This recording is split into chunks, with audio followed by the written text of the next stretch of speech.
मुझे तो पूरा यकीन है कि रोशनी को इस बात का पता चल चुका है कि हम हसाम के असली पेरेंट्स नहीं हैं। जिस तरह उसने मुझसे हॉस्पिटल में पूछा था, उसके बाद उसका अंदाज ही बदल चुका है। तो मुझे हैरत है कि अगर उससे पता चल भी गया है तो अब तो खामोश क्यों है। चालाक है वो लड़की और ये मौका ढूंढ रही है। जानती है ना कि हसाम उसकी बात कभी भी नहीं मानेगा। मेरा ख्याल है कि हम हसाम को एतमाद में लेकर ये सारी बात खुद ही उसे बता देते हैं। ऐसा कभी भी नहीं हो सकता। आप कैसी बातें कर रहे हैं? क्या बताएंगे आप उसे कि कहां से आ गया वो? और आपकी कोई भी कहानी उसे मुतमईन नहीं करेगी।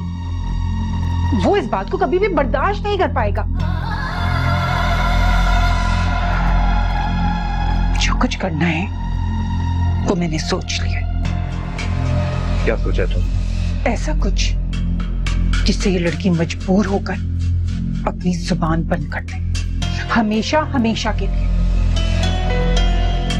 अब जज्बात में आकर कोई ऐसा उल्टा सीधा काम मत कर देना कि ये मामला हमारे गले में ही पड़ जाए। अब हमें बहुत सोच समझकर और एहतियात से चलना है, समझी तुम? आप फिक्र ना करें, मैं ऐसा कुछ नहीं कर रही जिसमें जरा भी नुकसान का अंदेशा हो। ओहो, पता तो चले तुमने क्या सोचा है। बता दूंगी ज़मीर साहब। सबसे पहले मुझे अमान से बात करनी होगी, उससे राजी करना है।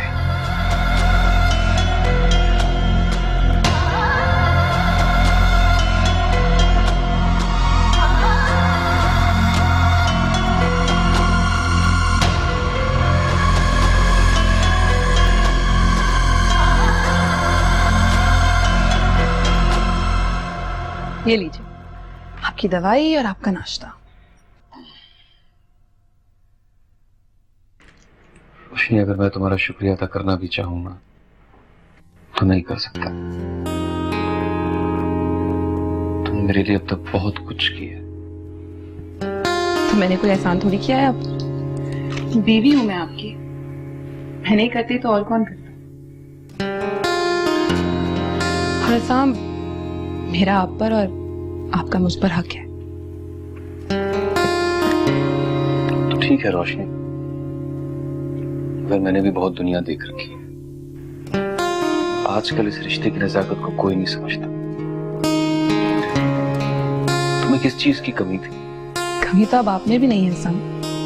और मियाँ बीवी के वफा का अंदाजा तो तभी होता है ना जब दोनों में से कोई एक बीमार हो। तभी इस बात का अंदाजा होता है कि कौन क्या सोचता है और क्या करता है। यही तो मैं कह रहा हूँ रोशनी, मैंने तुम्हें अपने लिए अस्पताल में पागलों की तरह भागते दौड़ते काम करते देखा है। सारी रात मैंने तुम्हें अपने लिए परेशान देखा। ये सब दिखने के बाद मेरी नजर में तुम्हारी इज्जत और प्यार और भी बढ़ गया। इतना तो शायद मेरी अम्मी ने भी मेरे लिए नहीं किया। नहीं एहसान, कोई भी माँ अपने बच्चों को नजरअंदाज नहीं करती, आंटी भी नहीं करती। वो तो बस हर किसी के प्यार करने का अंदाज अलग होता है ना, और हम ये बात समझ नहीं पाते इसलिए कंप्लेंट्स करते हैं, पर ऐसा होता नहीं है। अच्छा तो फिर देख लेना, मैं कोशिश करूंगा कि कभी तुम्हें मुझसे शिकायत ना हो। तुम्हें इतना प्यार करूंगा कि इस दुनिया में शायद ही किसी शौहर ने अपनी बीवी को किया। बस आसाम ये कोशिश जरूर कीजिएगा कि आप मुझ पे कभी शक ना करें, क्योंकि मैं चाहकर भी आपके बारे में गलत नहीं सोच सकती। मुझे अंदाजा है रोशनी, तुम मेरी जिंदगी का कीमती असासा हो। तुम अगर ना होती तो शायद। आपने ऐसा सोचा भी क्यों कि मैं ना होती तो?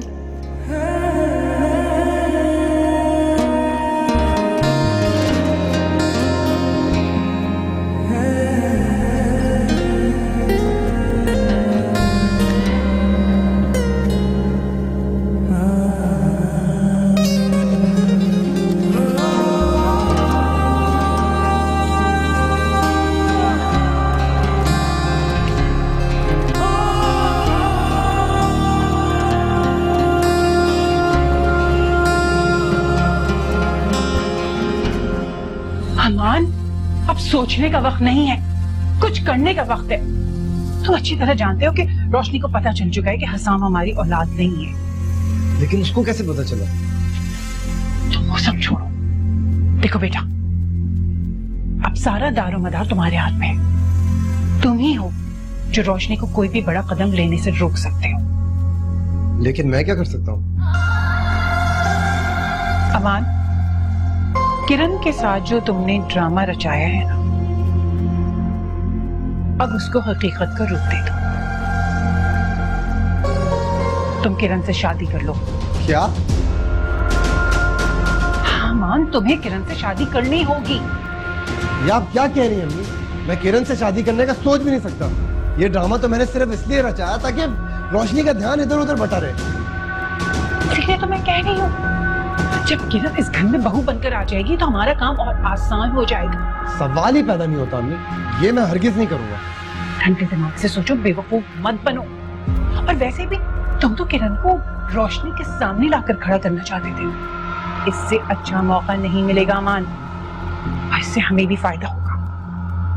रोशनी हमारे खिलाफ कुछ कर ही नहीं सकती, क्योंकि उसकी बहन की किस्मत भी हमसे जुड़ जाएगी। देखो बेटा, ये सौदा घाटे का नहीं है, और एक बार ये रोशनी हमारी जिंदगी से निकल जाएगा तो निकाल फेंकेंगे बाहर इन दोनों को। और अगर आपका ये मंसूबा भी नाकाम हो गया तो पता है ना कि एक मुसीबत टलने के बजाय दूसरी भी घर आ जाएगी। अरे मेरे बच्चे, एक बार हामी तो भरो, फिर देखो मैं करती क्या। और अब तो हमें कुछ करना ही नहीं। अब रोशनी से लड़ेगी उसकी इकलौती बहन किरण, और हम बैठ के देखेंगे तमाशा, और हम बनाएंगे अपनी फतह का जश्न। और क्या ख्याल है? लेकिन वो ऐसा कैसे होने देगी भला? अरे ये तुम कह रहे हो, मेरा बेटा अमान, क्या तुम्हें अपने आप पर भरोसा नहीं रहा कि रोशनी से डरते हो? सवाल ही पैदा नहीं होता अम्मी जान, डरना तो मैंने कभी सीखा ही नहीं। जिस चीज की मैं ठान लूं ना, वो मैं करके रहता।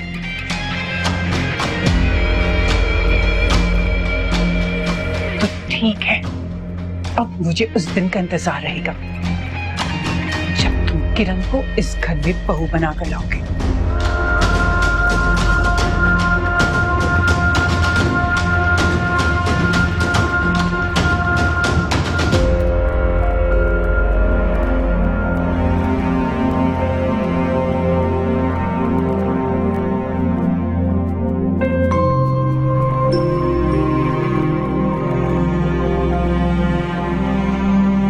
तुम्हें अपने लिए अस्पताल में पागलों की तरह भागते दौड़ते काम करते देखा है। सारी रात मैंने तुम्हें अपने लिए परेशान देखा। सब देखने के बाद मेरी नजर में तुम्हारी इज्जत और प्यार और भी बढ़ गया।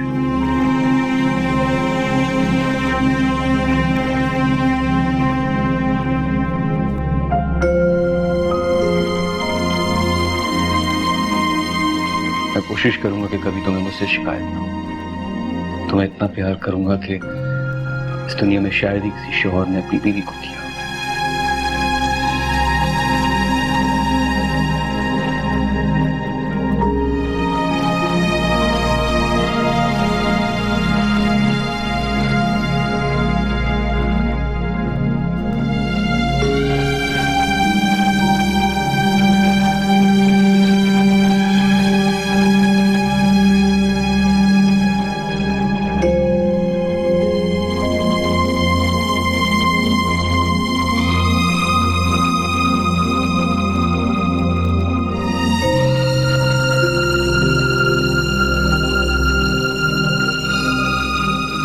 मेडिकल साइंस के मुताबिक पैदा होने वाले हर इंसान का ब्लड ग्रुप उसके माँ या बाप दोनों में से किसी एक के साथ मिलता है, लेकिन हसाम का ब्लड ग्रुप उसके माँ या बाप दोनों में से किसी से भी नहीं मिलता।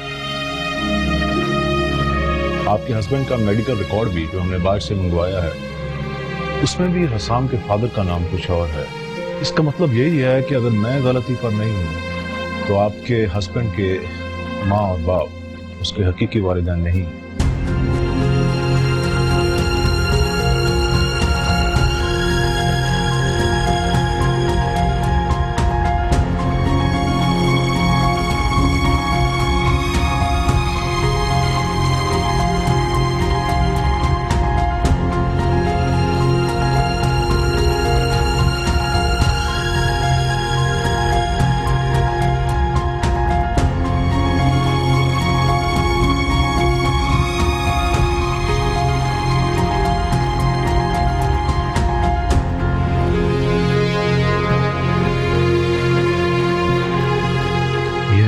की डीएनए रिपोर्ट और अब इसमें किसी शक और शुबे की गुंजाइश नहीं है। ये लोग वाकई आपके हस्बैंड के बायोलॉजिकल पेरेंट्स नहीं।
जलील साहब, मैं कह रही थी कि अब तो किरण की पढ़ाई खत्म हो गई, तो हमें देर नहीं करनी चाहिए। मैंने तो कभी एतराज नहीं किया। जी मैं वो ही कह रही थी कि कल परसों में कुछ लोग आने वाले हैं, तो आप जरा किरण से बात कर लीजिएगा। क्यों, उसने कोई एतराज किया? नहीं नहीं, असल में कुछ अजीब गुमसुम सी रहती है, ऐसे जैसे कुछ छुपा रही हो। सवाल कुछ पूछो, जवाब कुछ मिलता है। मेरी समझ में तो कुछ नहीं आ रहा। अच्छा तुम परेशान ना हो, मैं खुद कल उससे बात करूंगा। मुझे उम्मीद है वो मेरी बात मान लेगी, एतराज नहीं करेगी। अल्लाह करे ऐसा ही हो। एक कप चाय तो पिला। जी लाती हूँ।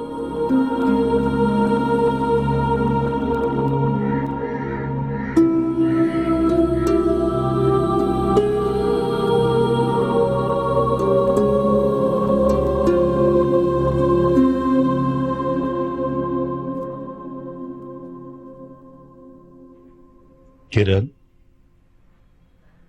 जी बाबा। क्या बात है, परेशान हो तुम? हाँ, नहीं तो बाबा, मैं क्यों परेशान होंगी? भाई तुम्हारी माँ को तो ऐसा ही लगता है। गिला कर रही थी कि तुम बहुत ज्यादा डिस्टर्ब हो, सवाल वो कुछ करती हैं, जवाब तुम कुछ देती हो, वगैरह वगैरह।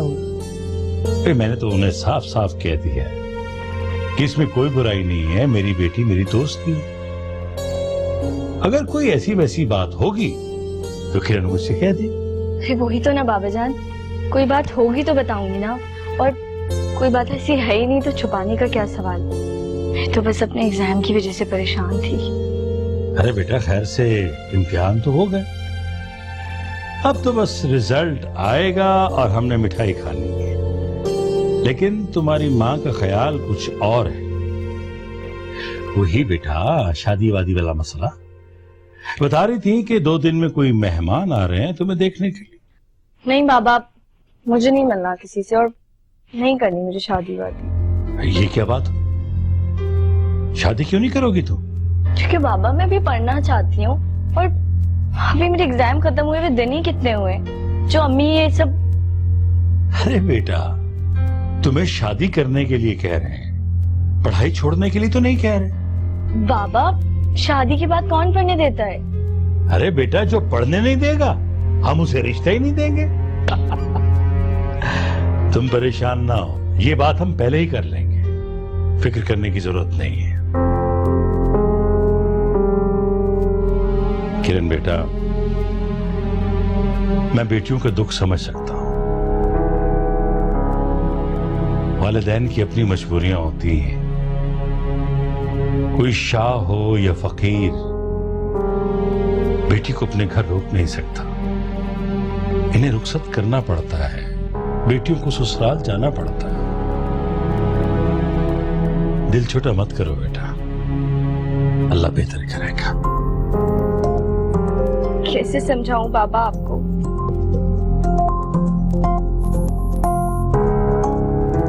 वो नहीं है जो आप समझ रहे हैं। मैं ईमान के अलावा किसी और के बारे में सोच भी नहीं सकती।